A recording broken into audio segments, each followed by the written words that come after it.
Got to get up for this one, or you might get embarrassed. Talking Miami football for the next hour or so with the Wholesome One here, as we do each and every Tuesday. So we hope that you will join us each and every Tuesday and make this part of your weekly regiment here. 1:15 Eastern time with the Wholesome One every Tuesday, talking Miami football. Wholesome One, how you doing? I'm doing well. I'm doing well.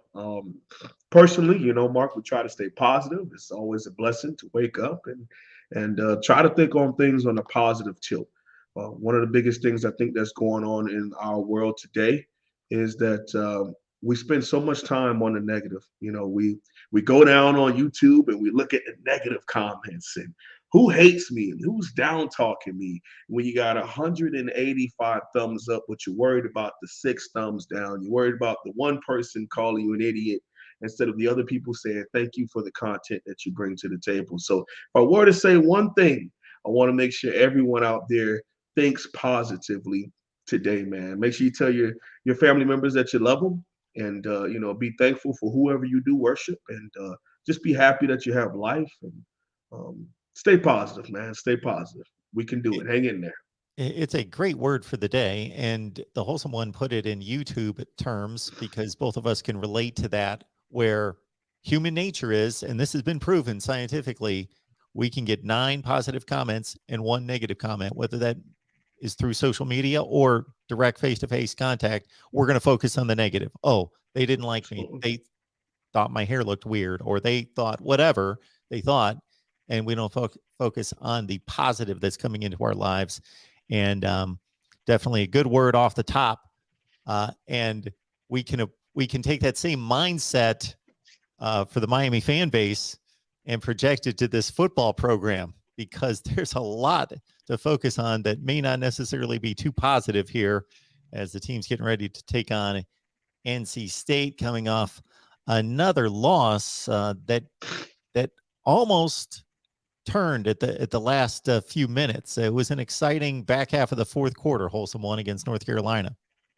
Hey, I tell you what, you look at the way that these young men, it does show a lot of promise. It does show a lot of ability out there with the way that Tyler Van Dyke went out and played football. I think he's a gunslinger, so he put the ball out there for his wide receivers. A young man from Connecticut who had spoke openly about not seeing this much athleticism until he got to the University of Miami and saw, like, I got to be very persistent with my passes because these guys are moving. Okay. And I can't throw it behind them because the cornerbacks are moving. And, Miami, we've spoken about how atrocious our cornerback play has been. So the game has kind of moved a lot faster for him.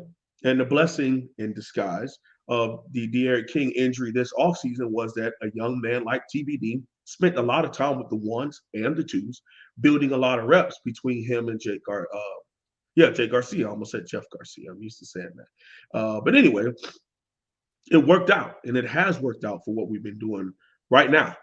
He showed some things, even the ability to get out of the pocket and the way that he was throwing the ball down the field, the way that he's completing these passes of 10 and 15 and 12 and 22 is going to push that defense back. Okay, that's going to force you out of cover 3 into maybe some man, into some cover 2. Okay, you're not going to go one high safety, which means you're going to load the box because that's what 1 and 3, that's the odd numbers. Okay, that means you're going to have one person over top. 2 and 4 means you're going to have 2 people over top. Now you can get all fancy with your cover 5s and your cover 6s and your cover 9s, which are plays on the natural 1, 2, 3, and 4. Just a combination of one of the 4. But what we saw in that game were players like Rooster. Okay, I love the way Rooster is Jalen Knighton, number 4 for the University of Miami. I've also spoken at nauseum about how, to me, it was never about one person over the other. Donald Chaney Jr. over Cam Harris over Donald Chaney Jr., Jalen Knighton over all of them. It's not about that. The best coaches understand that we have to use our players to make them be in the best position possible. That's how you allow a young man to be successful. Is I know I have Jalen Knighton, who's a scat back. Why am I giving him dives up the middle on 3rd and 1? It doesn't make any sense. When I have Cody Brown, when I have Thad Franklin, and when I have Cam Harris all three of them standing on my sideline. That doesn't make any sense whatsoever. But that's what happens when you don't have a connection with your young men. That's what happens when you don't really, you know your roster. And to some people, they're like, how could some YouTuber know the roster better than the coach? Listen, it happens more than you would think because their mind is usually stuck on their scheme. Okay, their mind is usually stuck on the fact that I want numbers this way and RPO this and statistics that. That's where their minds usually are. The elite of the elite can mix both to where they know their players, they know what they do well. They also know their scheme, and they want to be able to mix their scheme with the players and put them together and play situational football.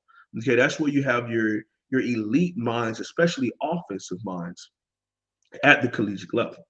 Okay, and both of the two people that I've spoken about already, in Rooster and TVD, showed a lot of flashes. They also made some mistakes. Jalen Knighton put the ball on the ground. Okay, TVD had some costly interceptions that happened. But again, he also had plenty of plays where he put it up, he chucked the ball up and said, "Hey, you want to talk all that smack? You want to say that you're this, you're great, you're that? Go make a play on the football." And he did that. Um, there was also a couple sightings of some other people. Will Mallory caught a pass. I mean, wow. Woo! Shout out to that guy. Um, we had some key drops that really were starting to get under our skin. You know, Mike Harley dropping passes and Rambo dropping passes and not fighting back in coverage. Keyshawn Smith, excuse me. Keyshawn Smith made some plays that I was pretty excited and fired up with the way that he was playing ball. But I say all of those things to say this. Miami took a very bad UNC team to the brink. There were plenty of times where I felt like both teams had a chance to take over this game, but didn't. This is what happens when you have two bad teams play each other. Is UNC, they may struggle to make a bowl. Miami, in my opinion, won't make a bowl game this year. So you have these two teams that were going at it. It's high scoring, it's yards everywhere, it's points everywhere, because the deficiencies on both teams were on the defensive side of the ball. Um, the horrific level of tackling, I don't get it, but it has been there for the longest, and Coach Donut Diaz has allowed to continue to play these young men who don't tackle. That's just his thing. He wants the older guy on the football field. Now, on the flip side of that, we did see some young guys get a lot of reps and make some really big plays. Five-star athlete, James Williams, man. Safety, outside linebacker, middle linebacker, defensive end, whatever you want. James Williams had snaps all over the field this past Saturday and made plays all over. Whether it was in the pass rush game, as I illustrated before, he almost had a chance at an interception. He made some nice open field tackles.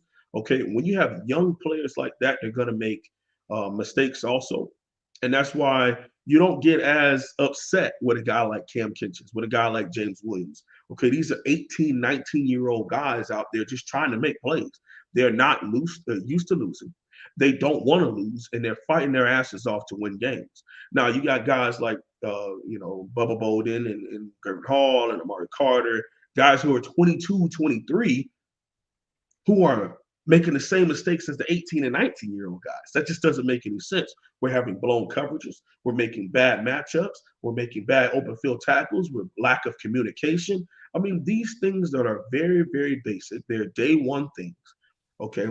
We're in week 6, week 7, and we're still having to do a whole bunch of tackle drills because we can't tackle. These things, it was infuriating, Mark, but just to the point now where you're numb to. You know what you're going to get with a Manny Diaz coach team. They're going to come out slow. They're going to be pretty lackadaisical from down in and down and out. Okay, it's going to be up and down in your production defensively. And if the offense isn't clicking, it's going to be a blowout. We were blessed to have the opportunity where the offense made some plays finally, and we put some people in open space, and we made some plays and we scored some points. But unfortunately, we lost to a very bad UNC team. Coach Diaz is 0-3 against UNC, and he is also 0-7 in his last games against Power 5 opponents.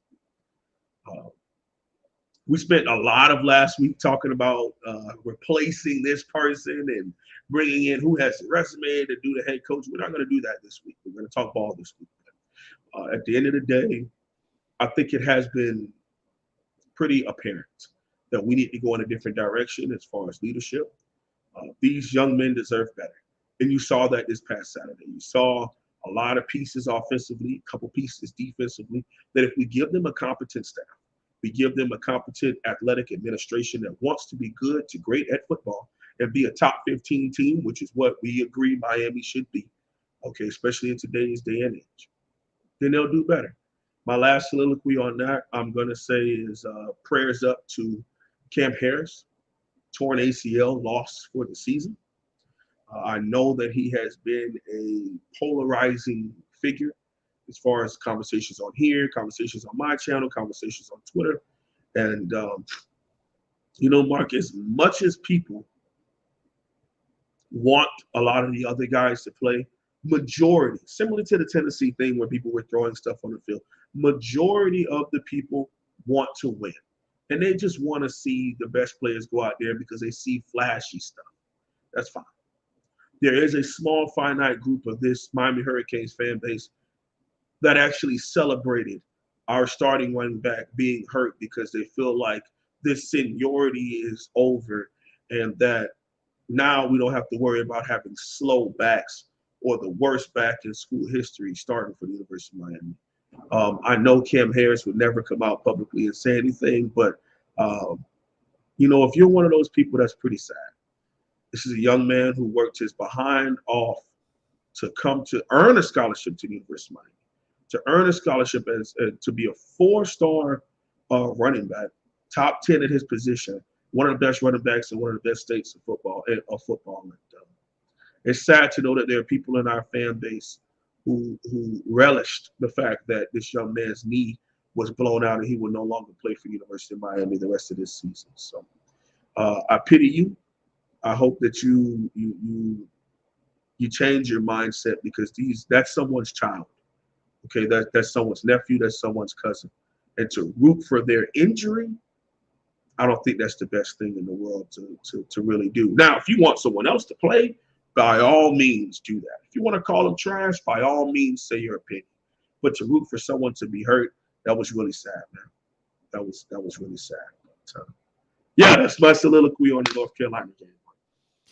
Well, I got to say that I find myself, because of what we do here, both you and I, in different ways, in evaluating players and teams, caught in that place where I don't want to be too critical because they are collegiate athletes and they have value, and as long as they are giving their best effort, but it's at the same time have to give an honest evaluation of the play. But there's ways to do it where you still respect that individual and respect their contribution and their abilities and their effort. Yeah, so 0-7. Let that sink in, everyone. 7 consecutive losses against Power 5 opponents. So in that, there's been an App State win, and there's been the Central Connecticut win. Sure, they count on the record, but that puts it into perspective, the 7 consecutive against your peers. A couple of those programs you would expect to be decidedly better than. Virginia comes to mind in particular. A number of them are on the same tier, at least right now, or you would think they should be. North Carolina, that's now 2 losses. This Oklahoma State program has obviously taken off and played really well this year, but the way the two teams were playing and setting up for that bowl game last year, they were on that same comparable. line. Yeah, we all thought that was a pretty solid matchup. Hey, we're going to get a good game here. And it was. Yeah. But Miami, whether they get completely outplayed or they play on equal terms and just find a way to lose, the result has been 7 consecutive losses. And really, from a program standpoint, the only one you can completely excuse would be the Alabama one. Not the performance, but the L in the L column, because just about everybody else is losing to that team, of course.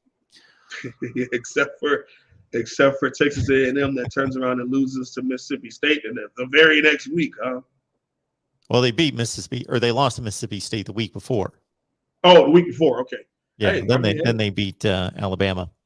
Then Alabama took it out on Mississippi State. I tell you what.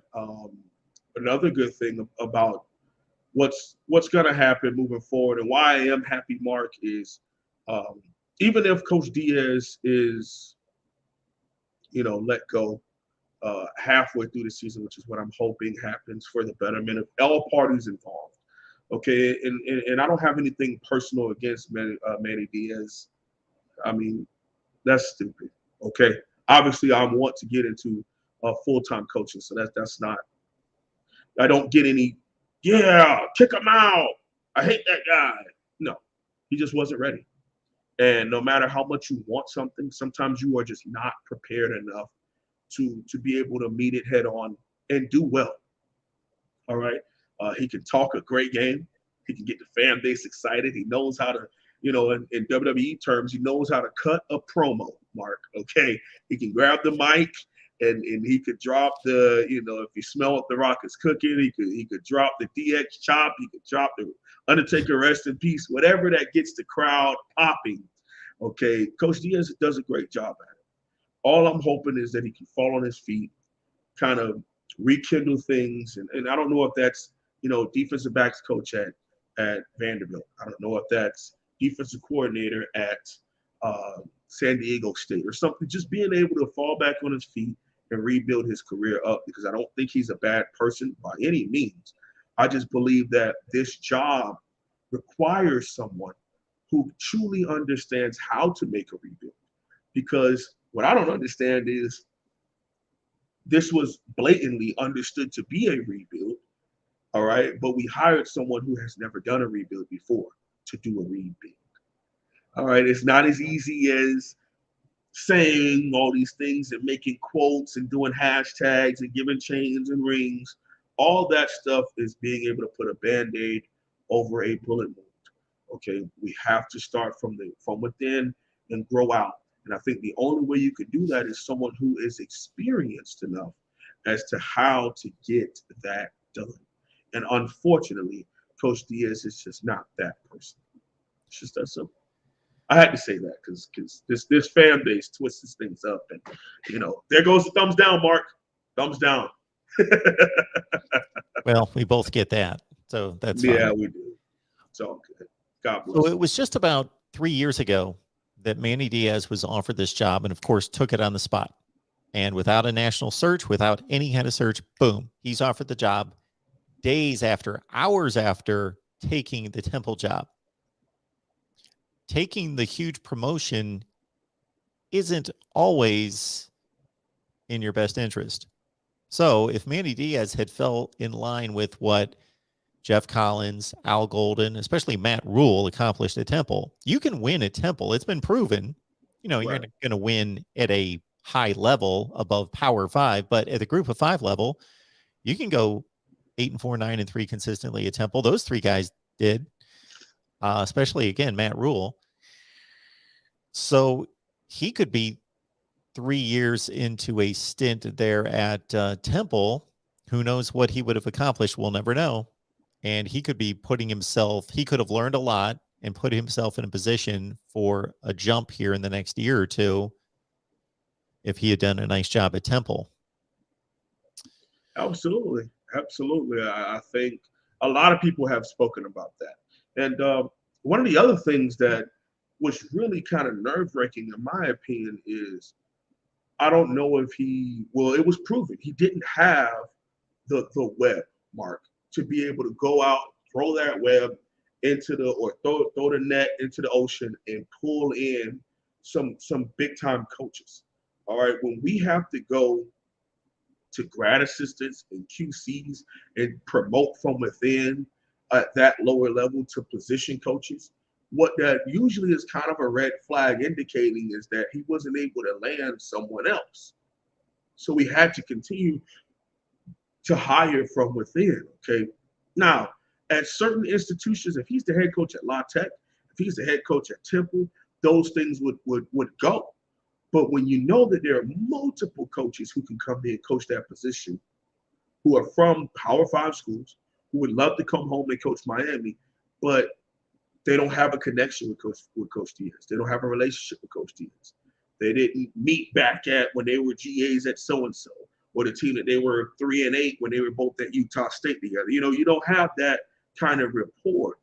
So he had to lean on his assistant coaches, his OC and his DC, to hire other coaches who he may not know. It's not the easiest thing in the world. And I'm not here to portray that it's super easy. I also am not here to portray that we have this slam dunk in the back pocket ready to fire him, and we flap this on the table. Boom, he didn't know I had this card in my deck. Slammed it on the table. We're winning the game. We just hired the greatest coach ever. I don't think that's going to happen either. Okay, we have to understand the reality of what the Miami job is in 2021. Okay, we've ruined a couple careers. All right, this administration has ruined some pretty solid up-and-coming coaches, or at least people who were growing. And we continue to hire them and really mess up their careers. So, yes, it's still flashy. Yes, it's in a hot recruiting bed. But the way that college football is more looked at as this billion-dollar corporation view, you have to be able to have a smooth ship. Okay, if you look at it like fast food, out of 130, yeah, you talk about how McDonald's, Chick-fil-A, and things of that nature. You got about 50 or 60 McDonald's and Chick-fil-A's now, where people are investing at the highest accord. People are willing to put all these different franchises up and make all this money and bring it all together. Okay, that is happening, and not just at the Power 5 level. You got places like Boise, you got places like Cincinnati, you got places like UCF, where they are paying and hiring just like they are Power 5 schools. And Miami hasn't shown that ability to do that. So what we have to do is take a real look at what this program is and understand that, yes, we can hire better than Coach Diaz, but we have to fix a lot in this athletic administration and our administration period to be as much of a marquee job as a lot of us believe the University of Miami football program is. Folks, the Wholesome One comes here each and every Tuesday, contributes his knowledge and expertise and his time. Please consider contributing through the Super Chat. Also, you've got the option of directly, if you understand the YouTube situation, Venmo, PayPal, and Cash App. I would only expect you to put a notation there, Wholesome One, and so we know where that is intended. Also, please like the video, share these videos out on social media. Even before the live stream, let people know that we're here talking college football, talking Miami every Tuesday with a Wholesome One. All right. We've got Sam asking, Wholesome, what's happened to Light Skin Warrior? You know, when it gets specific like that on a player, it's tough, Mark, because Light Skin Warrior, for people that don't know, was the nickname that I gave to Bubba Bolden. It is a play on the fact that he's from the West Coast, from California. You know, the Warriors, the 3-point Steph Curry, the Splash Brothers. He's also a light-skinned brother. So that's where, and I do think that he played like a warrior. You know, the way that he was on that football field with the bloody nose and just what he brought to the table. So that's where that comes from, just so people know. I don't know. I wish I had an answer for you on that one, man. You talk about a guy that this time a year ago, calendar year ago, was thought of as one of the best safeties in all of college football, coming off with block punts and block kicks at Clemson. He looked like one of the only players that wanted to be there. You know, in a spotlight game, one-on-one with a 4th-round draft pick, and now doing very well for the Chargers, and Tutu Atwell and man-on-man coverage. You know, when Mark talks about the play where on first down, he runs to the other side of the field and makes open field tackle. On second down, he turns around and runs it, makes open field tackle, back-to-back plays, and comes and swats the 3rd down play. I mean, it was Bubba Bolden on that drive that forced a 3-and-out by himself versus Louisville on the national stage. So I don't know what happened to that guy. I don't know what happened to that player. I'm not in his head. I'm also not in those meeting rooms, so I don't know if he's even being used as the same player. But as far as from what we're seeing, tackling, it's gone. He, to me, was one of the very few sure tacklers on his team in 2020. The latter half of 2020, it started to drop off. And then all of this year, it's dropped off. I think he's made maybe 4 or 5 noteworthy plays this year. I don't know. But in my opinion, for somebody as good as he is, the ability that he has, it's been a really big drop off. And you could say that for a number of players, so I don't want it to seem as though I'm attacking Bubba Bolden. It was a question about him specifically. But, you can go down the list. I don't think Gervin Hall was ever thought of as an elite player, but what a big drop off for a guy like that, especially wearing that number 26. It's pretty bad. Nesta Silvera hasn't done much this year at all either. He wears big number 1 up the gut. Navon Donaldson, we spoke at nauseum about how we thought he was coming, turned the corner. He lost all his weight, and that's gone too. That's number 55 on the offensive line. It's been a couple players that just, they either are now viewed as undrafted and undraftable players, or the continuous thought of day 3U, which has been a ongoing joke about Manny Diaz's defensive players, and then it drifted to Manny Diaz teams over the last 6 years, is that Manny Diaz creates day 3U, where he develops guys who are later half draft picks, guys like Jaquan Johnson, Shelton Wertwine, and Michael Jackson, and Joe Jackson, and John Garvin. These are all guys who were drafted in the 5th, 6th, and 7th round, who we all thought played at a way higher level. Okay, then he goes on a drift to being the head coach, and guys like KJ Osborne, 4th round draft pick. Guys like Shaquille Quarterman, 4th round draft pick.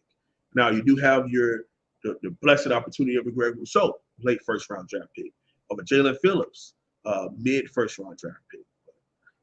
A lot of that has just been all day 3 guys. So, like I said, the development under Coach Diaz goes longer than just 3 years. So I don't understand why people continue to use that excuse where he's only halfway through his 3rd season. No, he's been a part of this program for 6 years. He's been a part of the defensive recruiting for 6 years. Okay.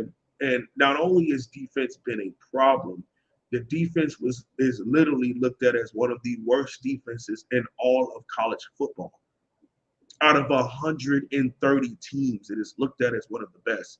And it is statistically, Mark, you know I'm not a stats guy, it is statistically the worst tackling team in all of college football. Says so. And when it comes right down to it, it's a game of blocking and tackling. And if you can't bring the other guy to the ground, then that's the only thing that ends a play, to bring a guy to the ground. And if you can't do it, then you're not going to get off the field. Yep. So what you're talking about here with NFL draft prospect for each and every player that has those aspirations, you would think that regardless of whether their side of the football is falling apart or the team or the program's falling apart around them, that they would have that focus and that determination to improve with that goal in mind. But I think everybody's built differently. And I got to think that the trajectory of the program, both sides of the ball, the things that we've talked about, lack of coaching and development affects certain players more so than other players, and they get pulled down by the negativity around them. I agree. I agree, Mark. It's I continuously say this. It's not easy. And Mark, I think you would agree with this. Miami is not an easy job. People think like, oh, just get somebody that can recruit, and they'll think Miami is not an easy job. It's easy for people who know what the hell they're doing. It would be easy for someone who's done a rebuild. It would be easy for someone who's dealt with a so-so administration that doesn't really care about football, like a Mike Gundy. It'll be easy for someone like similar to Mike Gundy, who was able to go to the FCS level and hire assistant coaches for cheap and bring them up to the Power 5 level and have them go on and move on to be coordinators at other big-time schools. Yes, but that's not what we got. And I'm not going to spend, again, I'm not going to spend today going down that road again, going after Coach Diaz, because I get no, that doesn't bring me any joy. I'm just speaking from my opinion, what I believe to be facts, okay, based on what has been brought to the table. I think what I'm saying today is facts. Okay, somebody can argue against it, and you're right to do that. That's fine. But as far as what he's brought to the table so far, it's kind of done. And I don't know why this guy, Mark, do you know who Bill McCartney is? Why does this guy keep bringing up 1984 Colorado coach? Okay. It's 2021, dude. So our guy Christopher here, he loves to talk about 1984. I did a breakdown. I may have mentioned this here. This was years ago, like 3 years ago. I did a breakdown of the 1984 national championship race, and Christopher wasn't too accepting of some of my breakdown. And Christopher, I don't know if this is a compliment or not, but he has written more comments about that than you could imagine. Like, I'm talking about dozens every day. Okay. He's on 1984. So I didn't see what the response was about Bill McCartney. But anyway, we can move on from that. So Glenn had asked about why the 4-2-5 defense was still being implemented. Did this man, hold on. Did he say, can we move on from Miami? We're on the Miami's channel. Yeah. Yes, Christopher, if you haven't noticed, you have found us on the Miami channel. So, and Christopher, hey, I don't want to be too critical here because Christopher is a very loyal viewer. If on the other hand, he can't let go of 1984. He cannot. This has been going on for maybe 6 months, and he writes every day to me about 1984, and he can't let it go. All right. Well, then I will do my job in continuing the show. But Mark, that was funny. Can we move on? It's the Miami channel. We can't move on. This is what we do here. Man. There you go, Richard. It's all good. It's Miami channel. I mean, we welcome Luke Walker, who, I mean, you're more than welcome to be here as long as you're respectful. And he's never been disrespectful. It just is, I mean, every comment just kept coming up about McCarthy. I'm like, who the hell is Bill McCarthy? And then he's like, the head coach from 1984. What? All right, man. Yeah, he was the head coach at Colorado. Yes. Hey, God bless him. So bless his heart. Bless his heart. Glenn was curious about why the 4-2-5 defense is still being played. Well, I'll tell you this. The 4-2-5 defense is a modern defense, okay? Everyone's implemented in there, and it's what a lot of teams run, especially on second and long and third downs, okay? It's modern. What happens is it's similar to the spread. You have to have people that know what they're doing, okay? You had Dan Enos who came here. We all thought he was implementing the Alabama offense. He didn't know that offense enough to call it in the game, okay? So we got to keep that in mind. The 4-2-5 defense is not a bad defense. Okay, there are times in certain personnels where the 4-2-5 looks just as similar. Dante, thank you very much. Let me get to that. Looks just as similar as the 4-3, where the striker comes into the box and it looks like an outside linebacker. So it's not about the fact that we run the 4-2-5. It's deeper than that. What are we teaching the people? Do we have the right personnel? And like I said, we have been recruiting to this system since 2018. So I vehemently disagree with that, Jonte. I don't think that the University of Miami job is the easiest in the country because theoretically speaking, like I said before, it could be. It could be if you had someone that understood the job, understood what it takes to get the job done, and surrounded themselves with people that can help get this job done. Yes. What we have right now is someone that can't do that because he doesn't have the connections to do so. So I somewhat disagree, but also I get where you're coming from. But in my opinion, this job requires a doctorate degree, not someone who's in tech school. That's all I'm saying. I'm, of course, wholesome one, not smirking at your I know. I'm finally making my way through the live chat. So I'm always like 15 or 20 minutes behind because by the time we get the show rolling and everything, there's already like 150 comments. And so I start picking through them because I don't want to miss a good one. So I'm always behind. So I am just catching up to a lot of this back and forth about Bill Montgomery. Yeah. It's great. Oh, man. Everyone's like, what are you talking about? All right. Have you had a chance to look at NC State? They're coming off a 33-7 win over Boston College. And Boston College, not a bad football team. Listen. We were very lucky to get Mark. If you look at last season again, there were a lot of games that we were lucky from going that 8-3 didn't turn into like 65. Okay, you beat Vatek at an empty lane stadium by 1 point. All right, and NC State was embarrassing us on national TV. One of the worst defensive performances I've seen. And then the Eric King and these wide receivers started making plays and clicking and stuff like. But they were kicking out behind. Like that wasn't good. Okay.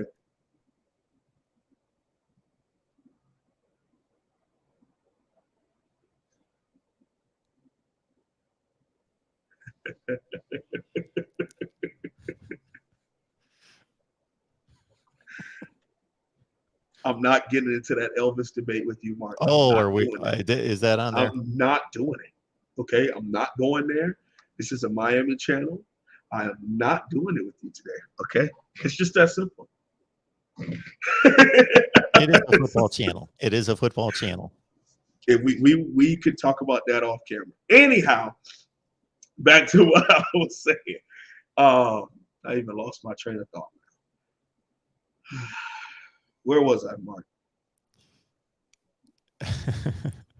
Lost my train of thought too. Yeah, whatever. I was still stuck on all these other 1984 comments. That's what I was. Oh, okay. I don't even know where I was going at this point.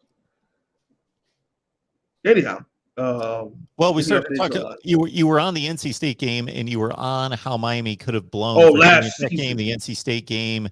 How De'Ara King and the wide receivers started just dropping dimes, and basically the passing game saved Miami on that Friday night, 44-41. That was a great game. I mean, I enjoyed that game. Just as a college football fan, I enjoyed De'Ara King. He was throwing dimes that night. The wide receiver suddenly started like hanging on to the ball, making plays, and it was fun. They were down by 10 in the fourth quarter, came back and pulled it out. Yeah, it was solid, but here's what I'm saying. That is having the talent to get you over the hump, okay, in those kind of games. What we hired was somebody who's going to go 6-7 wins, okay? He showed that the first year, then he's showing that this year, less than that. And last year, the only thing is he had 2 more wins than what we believe to be his normal 6-7 wins. Okay. The way I look at this NC State team, and I think if I'm not wrong here, and I'm wrong a lot, that's okay. We played the backup QB at NC State because the starter was hurt, correct? Correct. Yes. We played like 3 backups back to back to back. Did we play Virginia's backup? I know it was NC State, Pittsburgh's backup. And I think it was one more team we were blessed to run into their backup.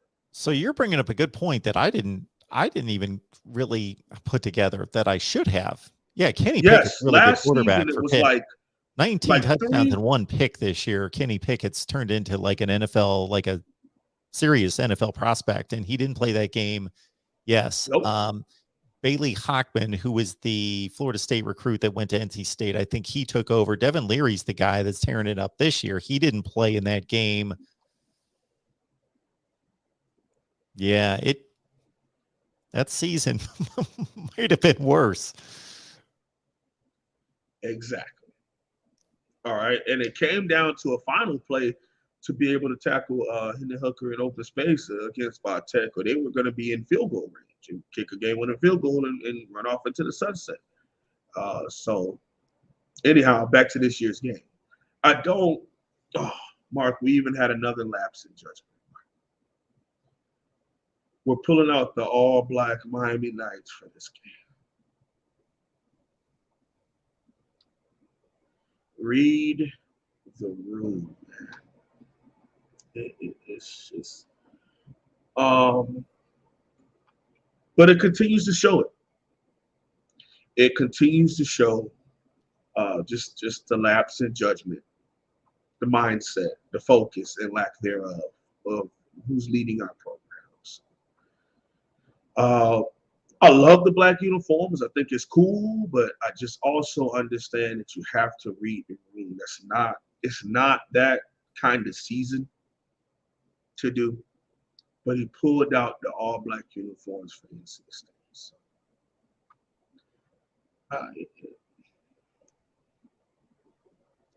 lapse in judgment, in my opinion. Majority of that NC State team that took us to the brink last year is returning this year with their starting QB. Mark, unfortunately, I think this game is going to get kind of ugly. I don't know if it's going to be fast, but I think it's going to be pretty ugly, in my opinion. If our offense comes to show out and show up, similar to what happened last week against UNC, but NC State defensively is pretty good. All right. Their offensive line at NC State, woo, they're going to be a problem. They are very, very, very good. And with the people that Coach Diaz continues to put out on the field for the Miami defensive line, more specifically defensive tackle, and lack thereof of the 5-star who grades out as our best player every week. I think that game, that matchup is not going to be well. Their wide receiver core against our defensive backs, that's not going to be too good. Their QB against our entire defense, I don't necessarily see that working out well. So, you call me a hater. You can say I'm tripping. I don't know. That's fine. That's fine. Here's all I'm saying. I don't believe we are going to be ready to line up against them and play them. Because that's a squad. They're going to give us a run for our money. And unless we come out with this big-time offensive explosion and try to drag it to a shootout to where it's like another 45-42 or 51-42, something like that, I don't see it being very successful for Miami. Yeah, the comment made here is about NC State possibly being the best team in the ACC. I was going to make that comment as well. Not that I believe that it's for sure, but they Someone said argument. Someone said that during our live in the offseason. And I think we discussed this a little bit. We were talking, and someone said, in their opinion, NC State, I don't know if it is you, Ruben, but it was someone on this very channel said, in their opinion, NC State was going to represent the Atlantic, and they think NC State is the best team in the ACC. So it's not the first time we've heard that. Yeah, they just tore through Boston College, who was playing good football, 33-7. They've got one loss. They're 5-1. They lost at Mississippi State. They, of course, beat Clemson.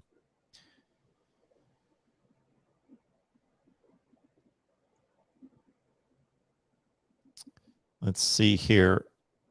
So Hurricane Lotso was asking, so what was supposed to change between Blake Baker calling the plays and being the DC and now with Manny, and what did change?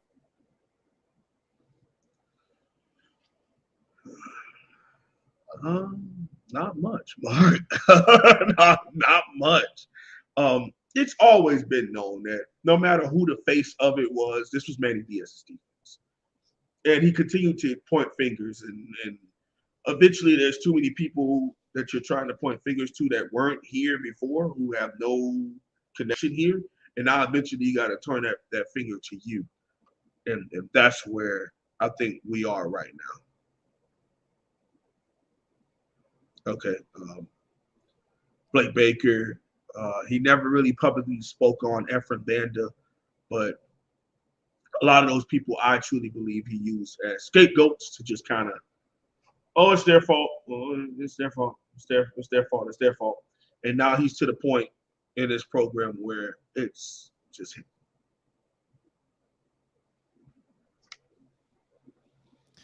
So unless we get a bit of a surprise, and I would not be shocked if Miami won the game, but I don't believe they're going to win the game. NC State's just got too much to play for and is on a pretty good roll right now. But you know, there's a lot of talented players on both sides of the field, so I think it's going to be a relatively close game. But you know, Miami's going to go to 0-8 against, you would think, Power 5 teams, and that's, man, if that's not a fireable offense. 8 can say, I don't think we can select a team in the country other than the obvious choices: Kansas, Vanderbilt, those teams that have lost 8 consecutive games. Rutgers hasn't. Illinois hasn't. Oregon State, shoot, they're like 4-3 this year. We could go all over the place, and this isn't happening again, except for Kansas and Vandy. And I don't think Miami would and should ever get confused with either one of those programs. They shouldn't be, but we are, and we have, because that's what we have right now. And I think, is it necessarily a quick fix? No. But I think if you go get the right person, you don't have these kind of issues. We saw that with Mark Richt. Mark Richt wasn't going to win all the big games, but we weren't losing the teams we weren't supposed to. Okay. He's going to get those 8 or 9 wins. We're going to an above average bowl. And every now and again, we're going to have a really good season. And, you know, I bring up this name a lot, but I think that's what Mario Cristobal is. I think Mario Cristobal is a younger Mark Richt. Okay. And I continue to let people know this. Like I said, I don't want to go down this road. But losing games in college football, it happens all the time. Okay. I know some of you don't have the deepest thinkings. Okay. It doesn't go that deep for you sometimes. But the greatest of all time only had 2 undefeated teams. Nick Saban, only 2. To win a national championship. Only 2. Okay. So going undefeated and going 15, 16-0 nowadays you got to go that deep. It's not as common as you think. Having slow games, having down games, it happens. Okay. But having that span over 2 or 3 years and it continually to get worse, that is not all over college football. People like that do not get a chance to keep their job. It's just that simple. So far as much as people want to say, oh, well, Mario, he has the most talented team over there and they hasn't made the playoffs. He's losing to Arizona State. He had a nail biter to a 1-4 county. You are correct. That is very true. But I will illustrate to you again. If there are 1 or 2 off, we could have a conversation. We could be somewhat disappointed with where we should be. But when it spans over years, and then you get into the 3rd or 4th year, and it's a continual steady decline, that's showing you this is who they are. And that's just an example. You look at John Harbaugh up at Michigan. You can't argue that he's not one of the best coaches in all of college football. He just, that job is not as easy as people think that job is. Okay, at Michigan, especially when you have one of the best football factories in Ohio State, which you play every single year in your own conference on that side. All right. And like, I'm not sitting here trying to create excuses or anything like that. I'm not Manny Diaz. That's what Coach Diaz does. He comes out on pressers to make excuses for what's going to happen on Saturday so that he can piggyback off of said excuses. But I'm just telling you, man, you look at, that's why the 1% of anything is the 1%. And even they have faults. So whatever coach you want, Lane Kiffin ain't undefeated. People want Lane Kiffin. Hugh Freeze he ain't undefeated. People want Hugh Freeze. Whoever you want, they're gonna have some losses. Okay, getting upset is what happens in college football. But fielding a team that's incompetent, having a staff that is a B at absolute best if they play at the highest percentile, and then having players that continuously step on the football field and continue to get recruited here who shouldn't be recruited to a top 15 caliber program, that kind of stuff speaks to you're not ready for this. And that's what we're having right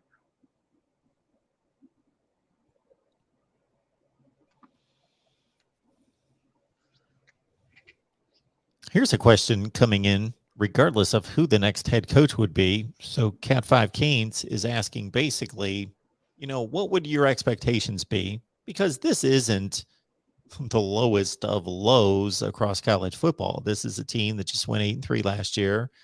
A lot of talent on the team, but a lot to build, a lot to reorganize, restructure, and completely kind of revamp the culture. So if a capable coach came in, what would you expect in terms of results on the field and how quickly that would change? I believe next year's schedule is kind of tough, in my opinion. You have at Clemson, you have at Texas A&M, and then you're going to have to go to Lane State. All right. So those 3 games, I would argue, I mean, if we still retain Coach Diaz, you have those 3 losses plus more. But if we do have a solid coach, I can see 9-3 being okay, in my opinion, for next year. I am not one of those people who believe that Miami could flip a switch and be 12-0 next year. Miami flip a switch and in 2 years, they're a playoff team. In 3 years, they're a playoff. That's not what I'm saying. In my opinion, a steady climb would be 9-3, go to a very solid program. Okay. In year 2, maybe you go 9-3 again, and very solid. I mean, you go to a bowl game. Let's say you lose the bowl game, 9-4 your first year. The second year, you go 9-3 again, or somewhere in there. You win the bowl game. Now you're 10-3. That third season, now you've had 2 full recruiting classes, 4 cycles technically. You had your 2 Decembers, you've had your 2 Februarys. So now you're starting to build, and if you're winning 9 to 10 games, the University of Miami recruits itself. Now, if you add on to that a staff of really good recruiters, a head coach that's putting NFL draft picks in the first and second round, not day 3 you. You're seeing players come here and put in win stats. You're seeing Miami win the Coastal 2 years in a row. Even though they did go 9-3, Miami wins the Coastal and goes to the ACC championship in 2 years, 2 years back to back. That is going to get people wanting to be there and wanting to come to the U. Not coming to save the U, not coming to make the crib great again and save people's jobs. No, they're coming here because we are producing. And I think you can do that as a 9-3 and 10-2 kind of program for a bit. Now, year 3 and year 4, I believe, is when you want to start peaking. You want to start showing that that growth. You want to start showing we're winning the ACC this year. We want to go to the Orange Bowl. We want to go to the playoffs, but if we don't go to the playoffs and we go to the Orange Bowl, that's fine. We'll take that at 10-3, and then or 10-2. We win the Orange Bowl, and now we're 11-2 year 3. Now year 4, you're talking about building a program that can go to the playoffs, that may or may not win that first round, but it can be in the playoffs, in my opinion. So that's a steady climb. Year 1, 9-3, 9-4. Year 2, 9-3, 10-3, somewhere in there. Okay. Year 3, you go. Now you want to start creeping into that. 10 is where we are. We're not over the hump just yet, but we're at 10, which means we can go to the ACC and make it 11, or we can go to the bowl game and make it 12. Okay. Year 4, we need to make another step to where we're, yes, 10 has been where we are, 9, 10 has been where we are. We're winning the ACC. We're going to the playoffs. All right, that is a steady climb, in my opinion, and you're showing growth every single year. We're taking higher steps. We're building more and more in recruiting these young men, and their coaches trust us. Their family are trusting us. We got a couple guys that just went in the first round. We have an elite offensive line. All those kind of things is where I think a trajectory of a coach who's ready to take off is. Now, by that same soliloquy I just said, I said year 3 is where we want to start turning heads. Where is Coach Diaz as a head coach, Mark? Year 3. Miami had one of the most decorated returning among people who are returning, a high percentage of returning snaps on offense and defense, and now won't even make a bowl game. And there's a chance we're going to be a 3-9, 4-8 program. Year 3. That kind of stuff, fireman. It just is. Just is. I noticed in looking at Miami's 2022 schedule that there is an open date. So they still have to schedule a non-conference opponent. Oh, there's 2. Yes, there's 2. Because the only ones we have scheduled that, because Clemson is conference, people forget that, but Clemson is conference, and what we have is Texas A&M and I think Southern Mississippi Southern Miss are the only 2. So there's a chance for us to go get 2 more, and to me, go get some wins. Go find. CCSU, go find, don't beat up on my HBCUs. Find someone else. Arkansas Southern Baptist, something like that. Well, I think they probably will have to, because I got to think that most big programs have their schedule set for next year. Okay. I want to remind everyone that, excuse me, we've got Miami postgame here after every Miami game. So after NC State Miami, please check us out right here at the Voice of College Football on the Miami channel. And if anybody's listening to me right now or watching, whether that's live or the replay, and you are not subscribed to the Wholesome One, I don't know what to tell you, except this is just common sense. Are you a Miami fan? If you're a college football fan that doesn't even necessarily like Miami, but you love breakdown of film and evaluation of players and schemes, still go over there and subscribe to the Wholesome One. And again, HOLSUM, the number 1, right here on YouTube. Wholesome One, we appreciate it. We're here every Tuesday, everyone. So just don't enjoy it yourself. Bring a crowd in with you to enjoy the show.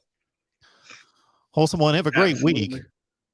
Thank you. I appreciate it, man. Again, you all stay positive, man. Hey, we're alive. We have life, and as American citizens, because that's what you are. You are a U.S. citizen for the most part. If you live in America, okay, you have some freedom. Okay, be happy for that. Let's be happy for what's going on, and let's work on ourselves. Okay, because that's the very first thing you could do is work on yourself and be a great example and bring somebody along with you. And spread that positive, that good love, man. I know it's hard as Miami Hurricanes fans right now to be positive, especially when you think about this team and how mind-blowing it is to see us play. But if you can support the team and support these young men they go out there, and it is a Saturday night game, so you got all day to watch good football and didn't have to watch this crap on a Saturday night. But anyhow, root hard for our young men, man. God bless everybody, and as always, go Canes. Thank you, Mark. Thanks, Wholesome One. Appreciate it. We've got our next live at 5:30 Iowa. Then we've got 8 o'clock Eastern time, Nebraska. And then in the meantime, I'm recording Clemson, UCLA, and Michigan. So stay tuned for that. Also USC right here at the Voice of College Football. We will see you soon.